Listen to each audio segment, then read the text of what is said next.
Finsky present. Gail Hedstrom. Present. Gail Hedstrom present. Brian Hood. Present. Brian Hood present. Adam Hutchins. Yep, here. Good morning. Adam Hutchins present. Mark Johnson. Good morning. Present. Mark Johnson present. Daniel Lightfoot. Paul McDonald. President, good morning, everybody from the frozen North Country. How frozen is it? Only minus 24 today, Teddy, so we're just prepping for 35 plus below the next 2 nights, so balmy. So we complain here. We just have to think, just got to put it in perspective, you know. Okay, so that's Paul McDonald present. Brianna Mummy. Yes, good morning. I'm here. Brianna Mummy present. Bill Stahlberger. John Twist. Present. John present. Dave Wolf. Good morning, only 6 below here. And good morning, Dave. I was earlier, I think, so good morning back to you. All right, thanks so much. I think we have, go ahead. Sorry, Anna. One, Melissa Wolf, just at the end there. And Melissa. I am here. Morning. Perfect, thank you. All right, we definitely have quorum today, so good morning, everyone. I appreciate everybody being here with us today. So we have, I don't know if it'll be a full agenda, but we got a pretty solid agenda for at least the first part of the call. We'll start with some legislative updates, and then we'll have some members of at least Senator Putnam will be joining us from the Senate Agriculture, Veterans, Broadband, and Rural Development Committee. So we'll be able to talk about our report from 2025, and then we'll kind of get into the presentation of the reports and the recommendation itself. And then from there, we'll get an update on the Office of Broadband Development from Bree, and then we may have some of the additional speakers on permitting and a couple other things. So should be a pretty solid agenda on the discussions today. But before we get into all of that, first thing is to make sure that we approve the meeting minutes from the December meeting. So hopefully everybody had a chance to take a look at the meeting minutes. Any questions, comments, concerns about those minutes?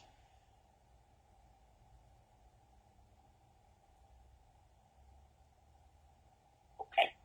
Hearing none, we will mark those minutes as approved, and we will have them posted. Okay, so our first agenda item is legislative updates. So Devin, I believe you're on. Yep, I'm here. Thank you, Teddy. All right, I will turn it over to you. Cool, appreciate you. Good morning, everybody. Devin Bowdry, Indeed's Government Relations Director. I'll probably be pretty brief with my update here, which is maybe also a little indicative of kind of how I think session is going to go. So going into the coming session begins on February 17th. This is the second year of the biennium, which means it's a policy and bonding year. We've already passed the budget that covers the state agencies and all the funding needs for 2 years. So no budget to fight over this year, which kind of leaves it, with how closely tied everything is in the House and the Senate between GOP and the Democrats. Not, at least from what I'm hearing from members, not a lot of optimism about getting anything done. But we'll see. We'll keep our hopes up. It's also possible that we see a supplemental budget request from the governor's office. You know, the state's still facing a deficit in the coming fiscal years, so that's top of mind. But you may see some funding priorities shifted to things that are seen as more urgent.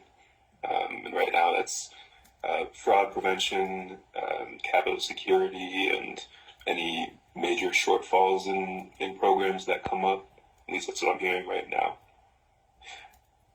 As far as deeds items go, they're still confidential until the governor chooses to release those. But I can just tell you things are pretty minimal as far as our legislative platform this coming year so far. Policy items you might see earlier in session. Any budget items would likely not come out until probably March, after the February forecast comes out, and we get a better sense of what the fiscal picture looks like. And on top of that, being closely tied, already not much optimism for things happening. It's an election year. It's an election year with the governor's race as well. So my best guess is that you hear more things than you see actual results. So probably a lot of noise this coming year. And with not many opportunities for funding, that does leave time in committee for more informational hearings as they kind of look to fill agendas. And I haven't heard of anything quite specific to timing on when that could be for broadband, but I imagine broadband will be up for at least one informational hearing this coming year. Yeah, that's really about it. So kind of hoping for the best. The governor's bonding request has been released. Also not a giant request this year, but a couple items related to deed, but nothing in the broadband space. Happy to take questions if there are any. Any questions for Devin?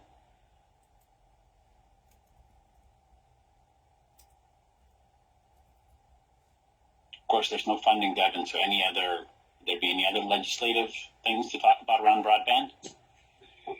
Yeah, I mean, if there were any, I don't know, technical changes or changes with the statutes, I mean, those could certainly come up, but even there, like with how one vote majority in the Senate and then tied House, I think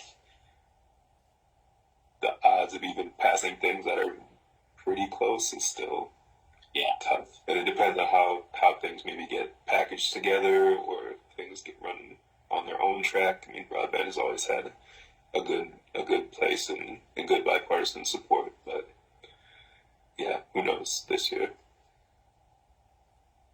Teddy, can I just add one clarification for those that are not aware? So, Devin, when you're talking about some of the presentations or informational sessions, there's usually one that is broadband, the office officially itself, and then the task force also has a separate one. So just want to identify that those are actually two different things. So recommendations that come officially from DEED doesn't necessarily make, not that they don't align, but is different than what the task force does. So I just wanted to clarify that. Yeah, that makes sense. In the past, sometimes we've done it together. Yeah, we definitely am there. They're together, but that doesn't mean that they're the one and the same. They're definitely two separate events. Good call. Any other questions for Devin?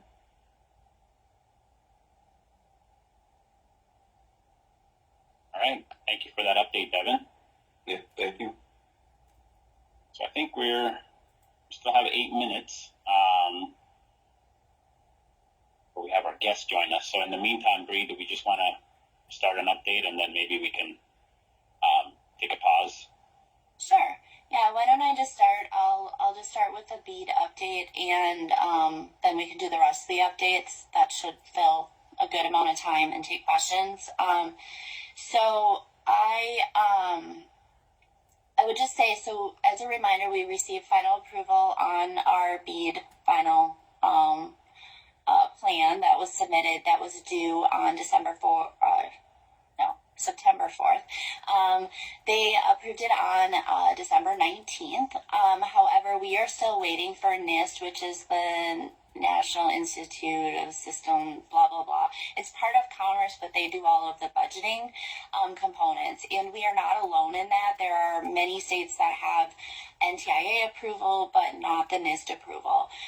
The important piece of that is until we get NIST approval, we can't move forward with anything really, except for things like we're certainly working on programmatic needs around our grants management system and making sure that that's ready to go and up to par, contract language, navigating all of that, as well as working on the environmental components that are required in NEPA. But as far as our grantee is, it is a little challenging because we can't move forward with that. And so until we get that, then we have 30 days to sign that special award condition document.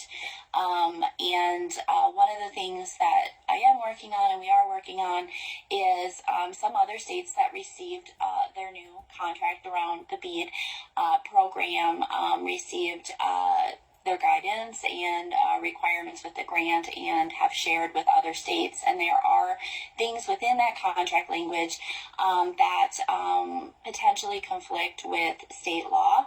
And so working with our legal counsel, and I know the attorney generals are all talking on navigating that. So one of the things within that contract language is to comply with all executive orders. There are components around AI and some federal interest and other things. So just working really closely. Certainly it is not my intention to break state law to follow federal rules that are made up as we go. But we certainly, want to move this forward and move forward in the BEAD program. So just really thankful to everybody who's working on that and the additional outside sources. We did come out with some new maps in December, and the new numbers for the 100 by 20 in the state of Minnesota are we still have 155,000 BSLs unserved, meeting our 2026 goal. I want to remind everyone, when it comes to BEAD, only 76,000 locations are eligible, so still a gap in locations becoming served. And then I would just also want to remind everybody that within BEAD, there are technologies that we will be deploying based on the policy guidance and approval of NTIA that will not meet the state statutory goals even through BEAD if they're receiving satellite or don't have wireline. So I just want to bring that up to you all because BEAD is going to really support a lot of the need in the state, but there's still a gap. And I want to recognize that because I know you all are very attuned to the state statutory goals as well as looking to the future. Going back just briefly on the terms and conditions, so really trying to navigate with our internet service providers or associations what those terms and conditions would mean to their businesses and moving forward with the grants. I will say that there are strong concerns from some of our internet service providers of whether they can proceed with contracting with us for BEAD because of some of those. One of which was brought up and was very public was that if you take BEAD dollars, you are no longer eligible for federal dollars on those locations in the future. And some of our providers do use USF funding. It's a critical part of their financial mix to keep broadband sustainable, and risking losing that by taking BEAD dollars is something of concern. So certainly being transparent and open with the associations and our providers so they know what is required of them, that's required of us, and trying to make sure that we can help them in their decision-making process, at least provide clarity in those areas. The AI components within that language, it does say onerous, and NTIA has given themselves a deadline of March 11th to define what onerous means. And so we still don't necessarily have that can go into understanding all of our contract language. Back to the timeline. So once we sign the contract, after the 30 days, then we have 6 months to contract with our ISPs or our grantees. So it is kind of a moving compressed timeline. So the fact we don't necessarily have NIST approval and the full execution gives us more time to work through some of the concerns that we have without that 30-day time clock going to sign the agreement. So definitely have no shame in seeing how other states are doing it, asking a lot of questions of NTIA, and so that we can do the best that we can in the program, in the contract language. And of course, we have state contract rules and then incorporating the federal contract rules. So it's very not black and white. I would say the other thing within the contracting is we did have tribal locations, and as part of the agreement with NTIA, and it would be the same with our state programs, we do need consent from our tribal partners in order to contract with our ISPs. We have met with each of our tribal partners and walked through each of those locations, doing verifications of each. Brian on here has been one that has sat down with us and talked to those locations. So we're trying really thoughtfully to work with them. And always we care about the maps being accurate regardless of what programs, and being a resource to everybody.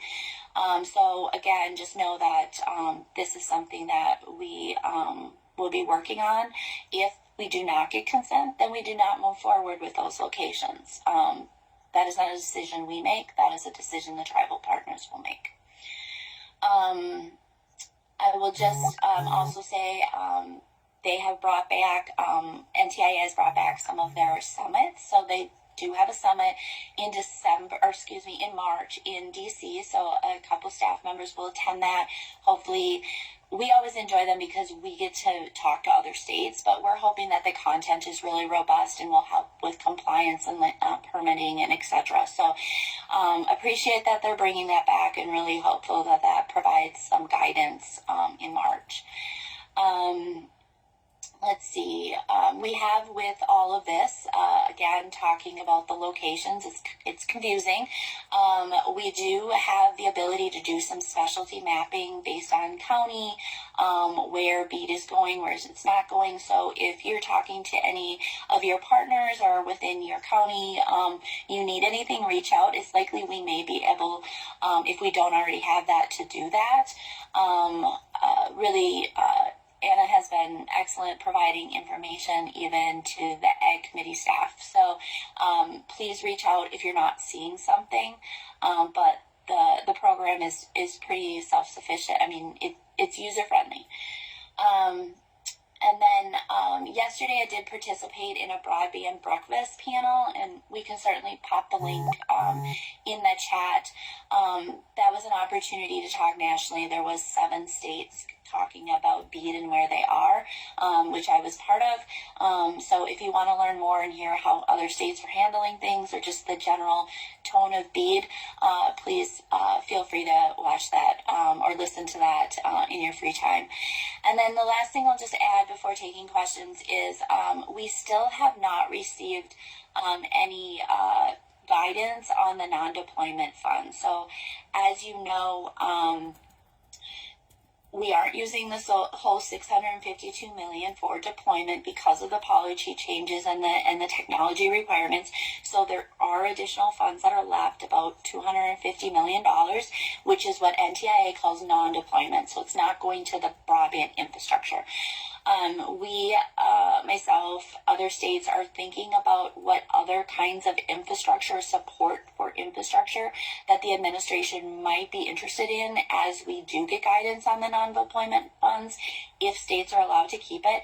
Certainly there's a strong federal legislative push from senators and representatives for states to keep those dollars, and we're hopeful we can. Thinking about how we can use them in a meaningful way, whether it's additional mapping, middle mile infrastructure, etc. So just thinking along those lines. So hopefully we'll get some response and answers on that soon.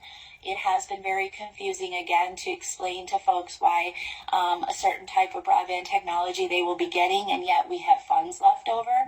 But we're navigating that as best as we can based on the policy notice and guidance that NTIA has provided. So That was a lot. I will stop. It looks like any you may have a question, and if there are any others, happy to take them.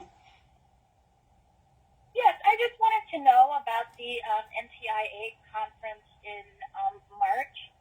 Would there be any role or opportunity for the members to attend? Would there be any information that would be helpful or, would be worthwhile for us to participate? Excellent question, and I should have clarified that. That is specific to the broadband office themselves, so it's technical assistant in implementing BEAD. However, there are a lot of other national conferences that I have spoken at or will be speaking at that I think are very useful. Some have virtual options as well. Certainly happy to share those, and I think, might be something some of you are interested in doing. They are more on a broader spectrum of broadband itself, so not always specific just to BEAD or federal grant funding, but they're all intertwined. We have providers and associations that attend those. They are actually, for myself, I learn a lot, and then also just understanding the industry as a whole. Sometimes we get pigeonholed in a grant we're executing and not really understanding the whole components that all of our providers are having and are working through. So happy to share more. That's an excellent question. Sorry I didn't clarify that a little bit closer, but NTIA really limits that to staff members from each state. We'll make exceptions for extra if we need to, which we're trying to do. But we can certainly share some other federal or national ones, and probably people on here too. I know Melissa has other associations have national conferences that might be of interest. Thank you.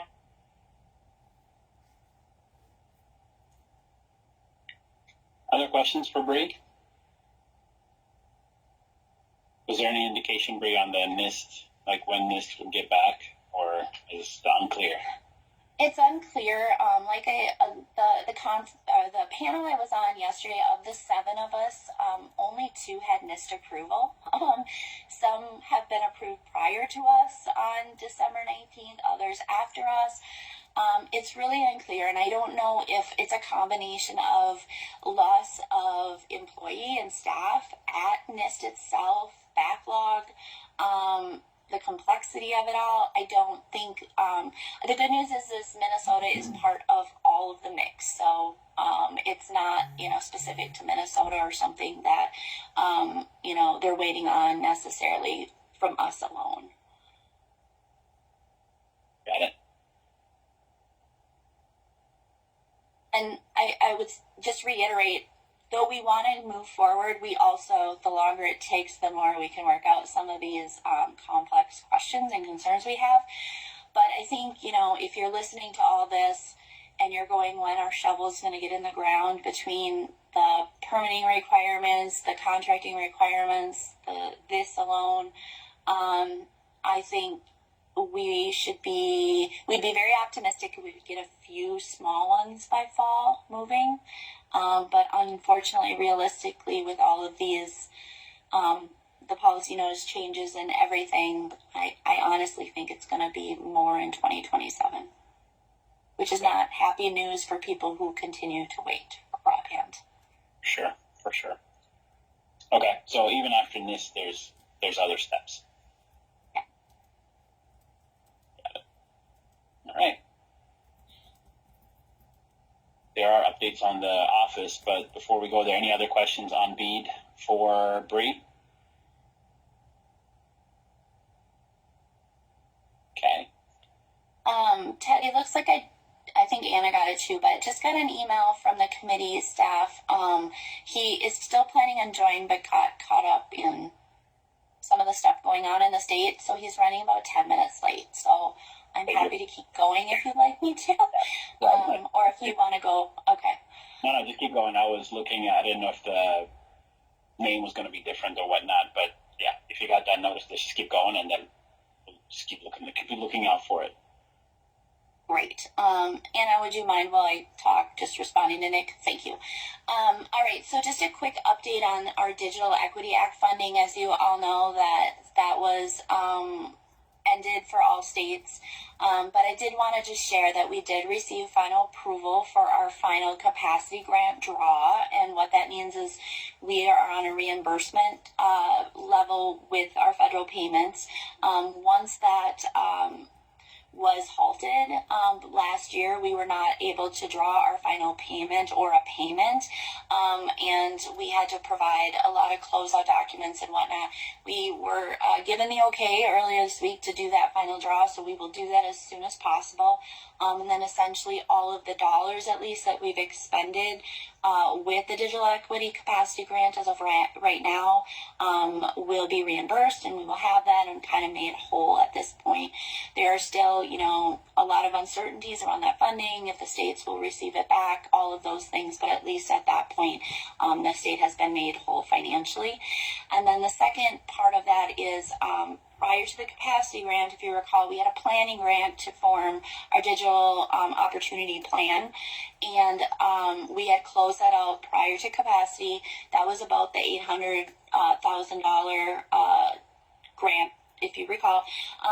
Anyways, all states are being audited in that program, and really kind of reading through it, we believe that NTIA is sort of just auditing themselves, not necessarily the state. But the states have to provide additional information to NTIA on how effective the planning grant was and how the uses it was allowed in the state. Everything we did in those programs was really approved before we could move forward, much like BEAD. And so, there's not necessarily any concern, but just want to raise an awareness that NTIA is doing that work. And I'm guessing, if I had to guess, that is kind of setting up where the capacity grant goes from here with the data they receive. Any questions on the digital equity grant funding? Okay, and certainly, go ahead. So earlier you said that the $250 million that's left, does that have to go towards infrastructure, or could it, I know it's not specifically what we submitted for, but is that just restricted to infrastructure or other things as well? We don't know yet. Originally, for states that had additional funding left that they didn't need for infrastructure, they could use that for digital opportunities, skills development, workforce development, all of those things. And some states were already using that funding. Unfortunately, the feeling and the conversations and the talk that most NTI leadership have around that is they want it strictly to be used for some sort of infrastructure. So most likely using it for skills, anything with the digital equity space is going to be challenged or not allowed by states, but we don't have guidance from NTIA on that yet. So it's a great question. We certainly have a need for that. I just don't think that the administration is going to see that as use for these funds. Thank you. Yeah, and the last thing I'll just mention on that is certainly the office stands ready if we do get funding back. This is, again, we provide technical assistance. We are involved in committees across the state that we want to do this work. We care deeply about this work. We just don't necessarily have a funding avenue for additional more than what we are doing now. So know that the work is still continuing. It's just not in a way where we can provide grants like we had hoped to do previously with that additional funding. All right. Oh, looks like we're good with Senator Putnam on, so I will stop with that and let Teddy take over here. Thank you. Good morning, Senator Putnam. Good morning. Hi, guys. I'm sorry I'm so late. I'm legitimately very sorry. And I do want to make a quick editorial point on that real quickly, in that I think oftentimes when legislators are late, you just assume it's because we're doing something more important. 99.9% of the time, that's not true. But today it kind of was. So again, I'm very sorry that I'm late. I mean, no disrespect. This is a different kind of late than I usually am. No worries at all. We had the agenda flexible enough, and we figured some things could come up. So we were well positioned for it. So we're glad to have you today. And actually, we're so happy you were able to join us I know you made a commitment to us maybe 18 months ago that you would be participating in these meetings when we had reports to approve. You were available last year. We were able to give you kind of a debrief, and you're again here this year. So super happy to be able to do the same this year. And what we figured we'd do is kind of just give you, we sent the report. Obviously, it's pretty detailed. The team's done a really, really nice job of putting it together, not only the recommendation, but also some background. But we'll give you a crash course. The idea was to kind of just, here's a quick overview of it. Here's a quick hit on some of the recommendations. And then obviously you can take it from here as you go into legislative sessions and the rest of the year. Thanks. So Anna, absolutely. So Anna, do you want to put the presentation up real quick? And we'll send you this as well, because this actually might be easier to kind of carry around versus the full document. So quickly, if we go to the next, obviously we have 15 members on this task force coming together from different parts of the state, different constituencies, different industries. And so we've had a lot of different views on it, but the good news is everybody came together and there was unanimous approval on the report itself. So we feel like these are pretty foundational and something that the state truly does need. From a background perspective, we go to the next slide. One of the things is obviously a refresh on the data itself. So as of the end of 2025, we still have about 121,000 households that don't have broadband today.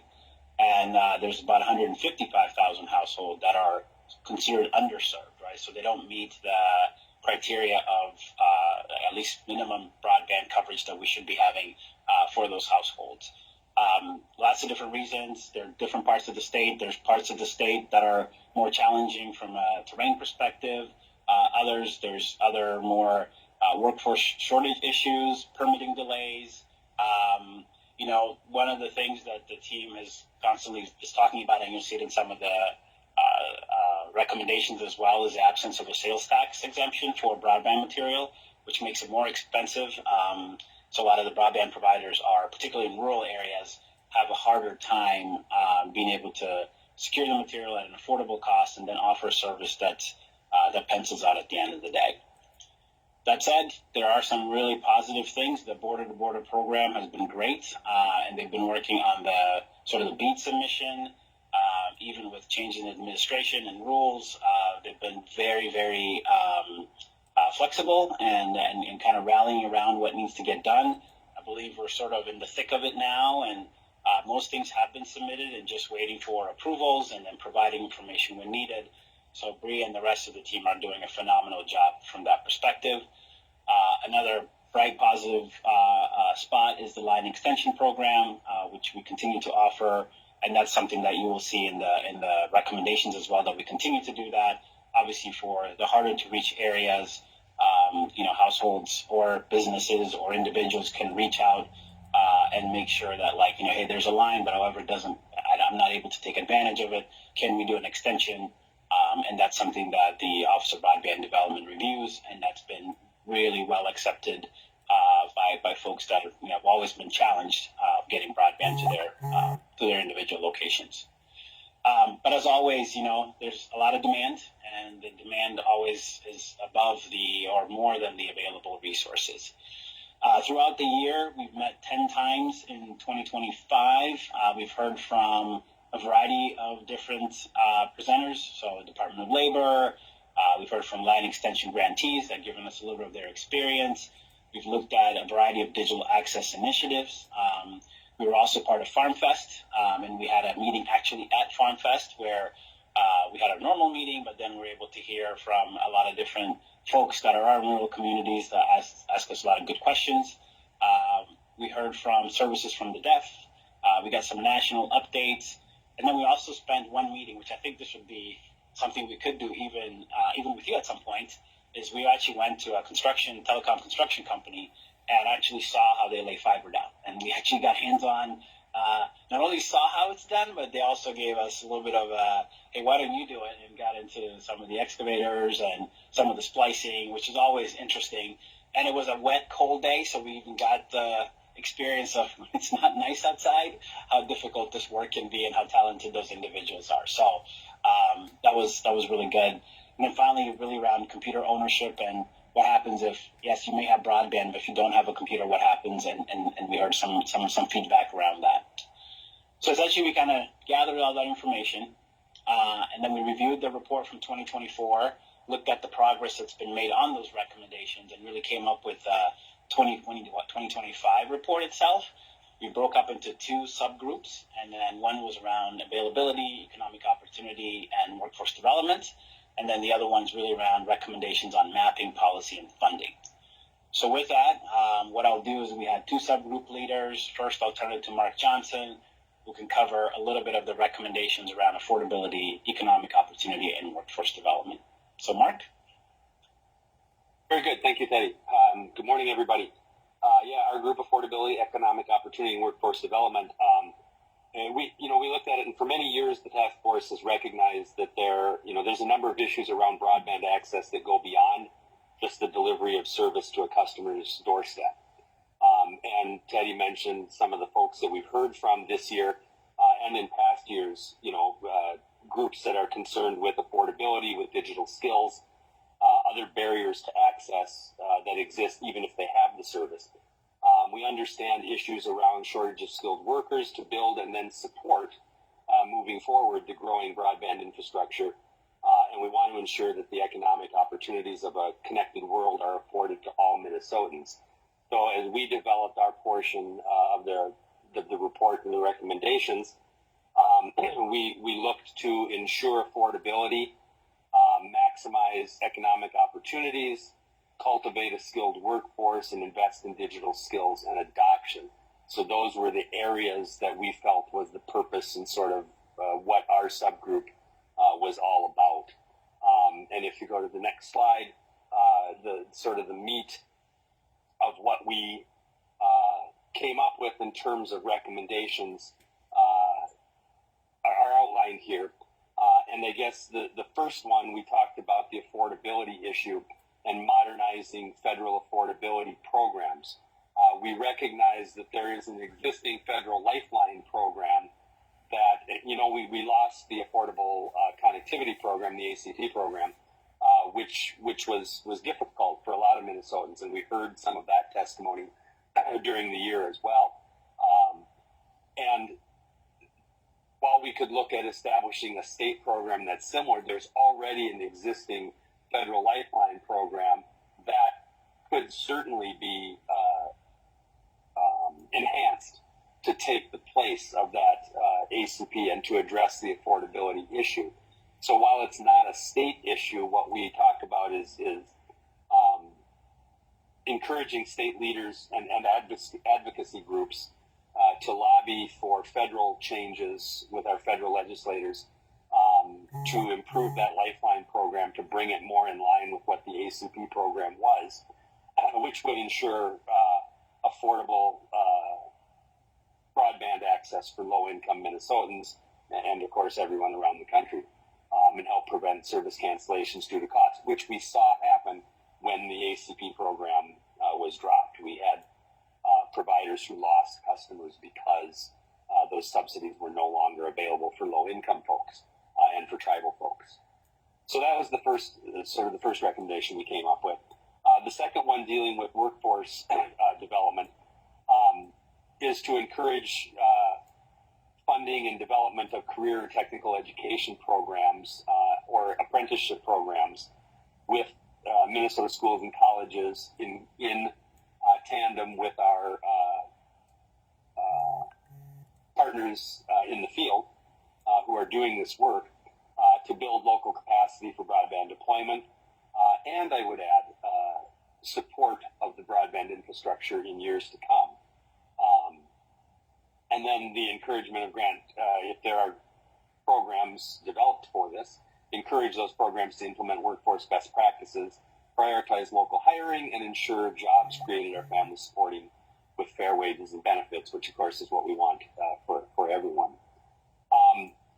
Our third recommendation is around anchor institutions, and specifically funding anchor institutions to provide digital literacy training. So we're addressing the digital skills issue, including resources for software, hardware. As Teddy mentioned, we heard from folks talking about the many households that still don't have computing devices to access the broadband, even if they have it. All of those things, and staff, just such as digital navigators, outreach, and business alignment with these initiatives. So again, many anchor institutions, most of them in Minnesota, have great access, but now give them the ability to address some of the barriers that exist for people to actually make use of that broadband. And then our fourth one is kind of bringing everything together, I guess, and will take some time to develop, but make a goal of launching a coordinated initiative that eliminates barriers to digital literacy and adoption, including expanding access to those households that Teddy mentioned in our report that still don't have that access, but then also providing devices, funding community-based programs that address the non-technical challenges and barriers. And those include things even like transportation, childcare, language, and trust building. The initiative would prioritize digital skills training for all residents, regardless of foundational literacy level.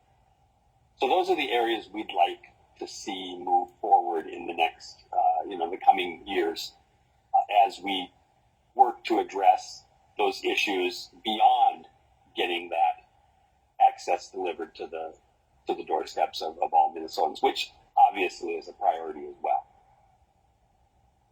Anybody from my group have anything to add?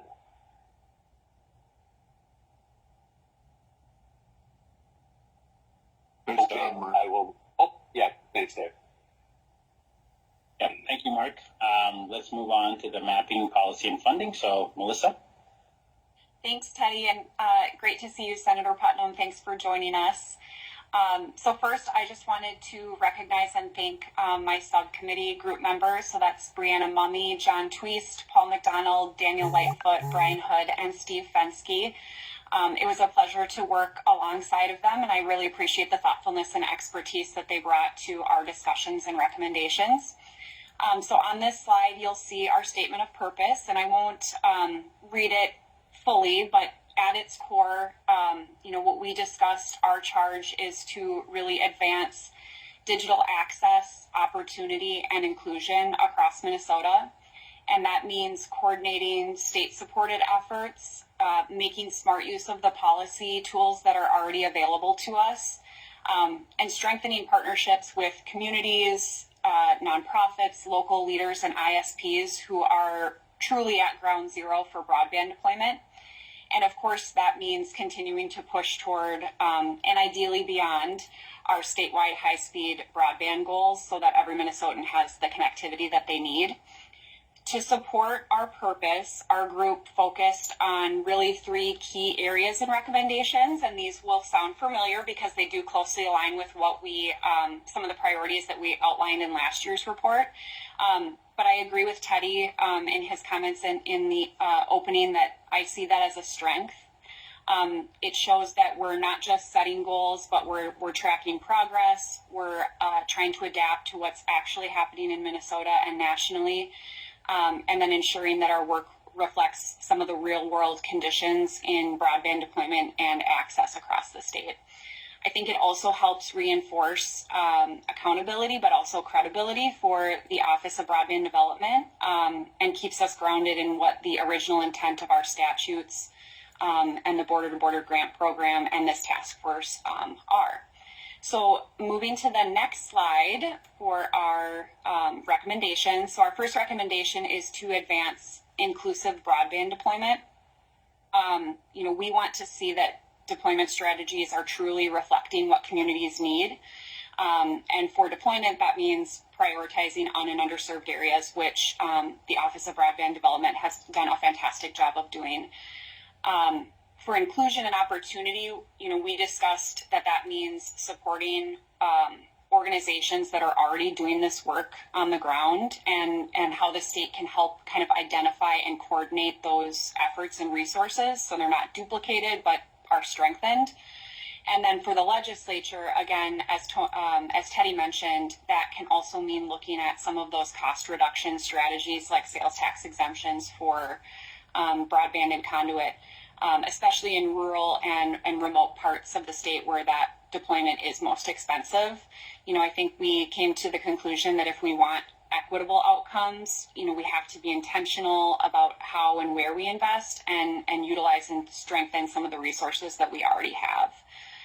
The second recommendation that we came up with is, being committed to expanding and sustaining our broadband mapping. The state of Minnesota has been very intentional and proactive about having accurate and transparent data, and they've done this by working with their partner, Connected Nation, as well as broadband providers, communities, and residents throughout the state to make sure that we know where gaps are and who is served and who is not.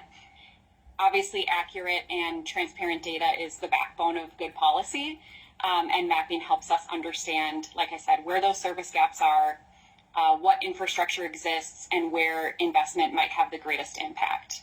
As BEAD and some of these other major grant programs wrap up in the next several years, mapping and goals become even more important. And, we need to know which locations are actually served, what speeds are truly being delivered, what capabilities the networks that are already in the ground have, and any other, nuances that might impact deployment or utilization of those networks. And I think that's how we avoid leaving communities and residents behind, but also how we help support future conversations on statutory goals and what is needed in Minnesota. And then our third recommendation, and Teddy again mentioned this, so thanks Teddy for including those comments, but we strongly support continued funding for the line extension program. That program has proven itself to be one of the most cost-effective tools for last mile deployment. It empowers consumers directly to reach out to the Office of Broadband Deployment if they don't have access. It responds to real-time demands, and it ensures that households and businesses that fall just outside of larger projects like BEAD or the border-to-border grant program aren't forgotten. It's definitely a small program, but it has an outsized impact, and sustaining it is essential. I believe that program was created in 2019, and the $12 million that was originally allocated through capital projects funding is depleted. So I think we have one more round before that program is done until continued funding can sustain it. So kind of wrapping up, all of this work, again, ladders up to that simple goal of just making sure that every community in Minnesota has access to affordable, reliable broadband and all of the opportunities that come with it. And we do think that, state supportive, collaborative planning, and then targeted investment can help us get there. So I'll stop there if there are any questions, or like Mark did, let any of my other subcommittee members chime in.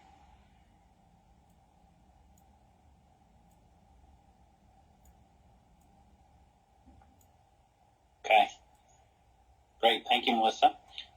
So just wrapping up, as you can see, typically, other than last year, most of our reports have always been about, number one, funding. We know there's funding coming from BEAD.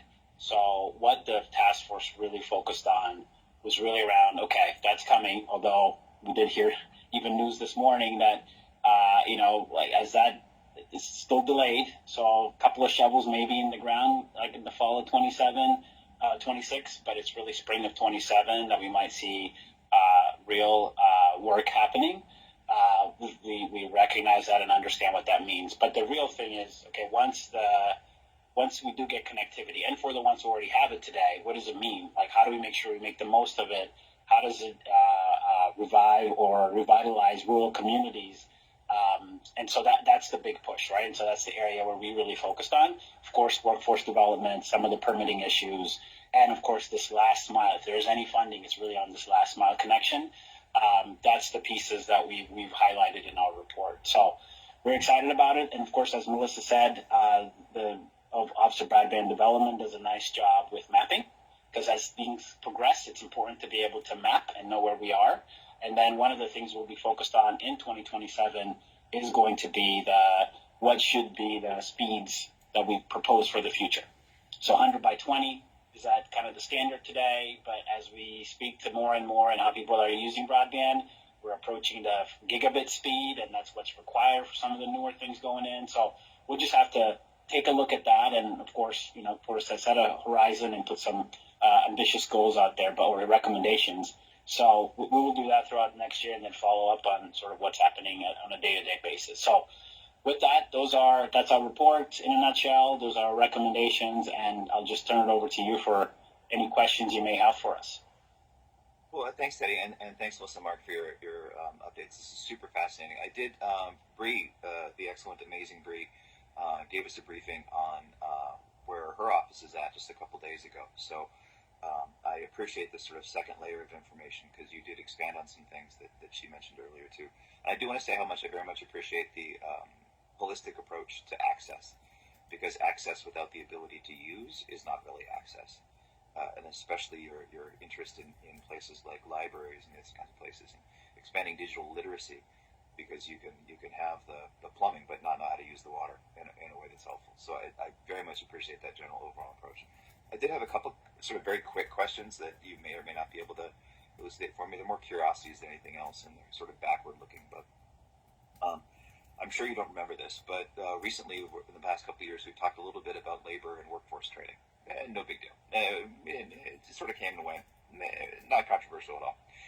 I am wondering if there are consequences to some of those decisions that we made that you're able to see yet, or when we talk about workforce training, how is that going within the state of Minnesota? Because one of the issues we had when we were discussing it before was that we had people coming from out of state who weren't trained as well as we were.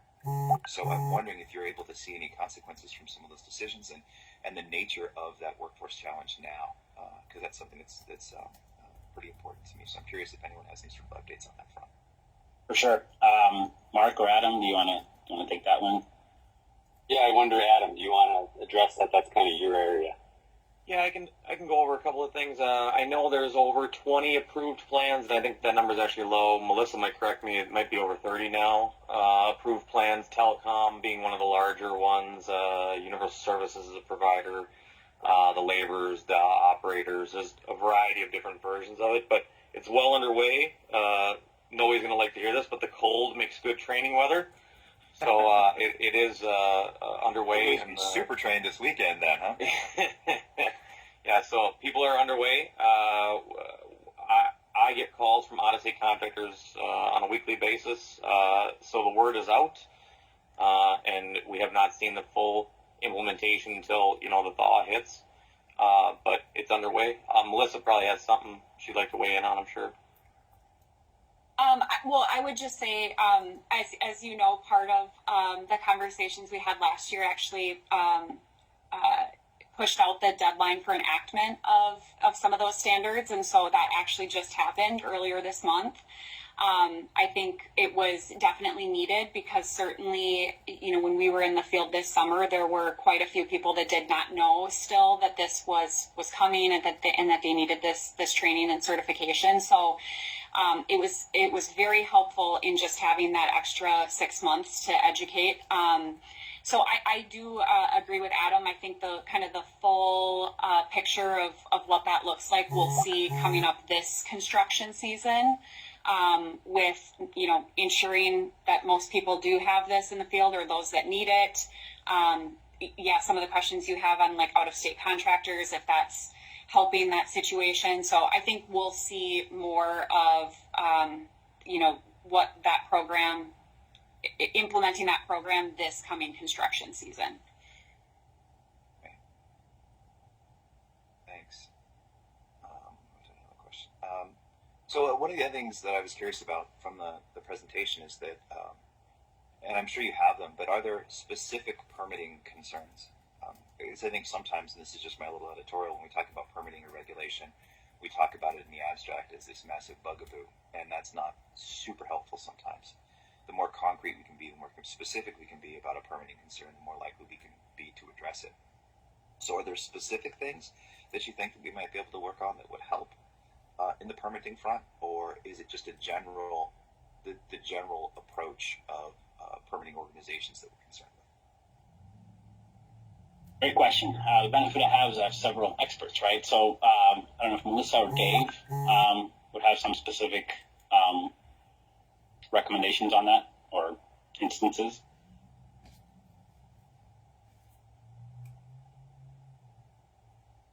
Go ahead, Dave. I'll let you chime in first. I was going to let you go, Melissa. Well, I think that for my members and conversations that we've had surrounding permitting, it usually is state level permitting that is the hang up that takes, I think, as you know, and we're certainly not the only industry that sees that at the state level. The Office of Broadband Development has, in the last, I'd say, and Bree, correct me if I'm wrong, year and a half, been working to have coordination between the Office of Broadband Development and some of the other state agencies like the DNR, like DOT, especially when it comes to broadband projects. So I should say when it comes to grant-funded broadband projects, because those are the projects that have time clocks on them where we have to get them done in a certain amount of time. I will say that with BEAD coming down the pipeline, if you haven't heard, or maybe this is just letting you know again, that before we can start any BEAD projects, we have to have all permits in hand and approved. So when Bree talks about shovels in the ground right now won't be till 2027. I think for our members, we're anticipating probably a full year of work just trying to get permits. So anything that, when we're talking about coordination, state supported coordination, like understanding this is coming, understanding the state is on a time clock from the federal government. Can we get these permits in hand and approved and turned around quickly, while still following obviously the process, but knowing that, there are these pressures. So I think that is what we'll be focused on mostly upcoming when it relates to permitting. But Dave, I'll let you add anything else. Senator, do you want to re-ask your question so I target it right? It's the question was vague, I guess, but what I'm sort of thinking about is, and Melissa's helped already in that it seems like one of the issues is the efficiency of permitting. So if it could go faster, that would help. But the other thing I'm wondering is if there are specific regulations or if, again, cross-agency issues are a concern. Like, what's the nature of the permitting concern in addition to what Melissa already elucidated, being the speed at which they're granted? Perfect. Well, as a service provider, as somebody who's building fiber networks using state dollars, railroad permitting is what's hurting us. Oh. And that's why I had to restate it, because we're in a dispute right now and I want to be careful. I know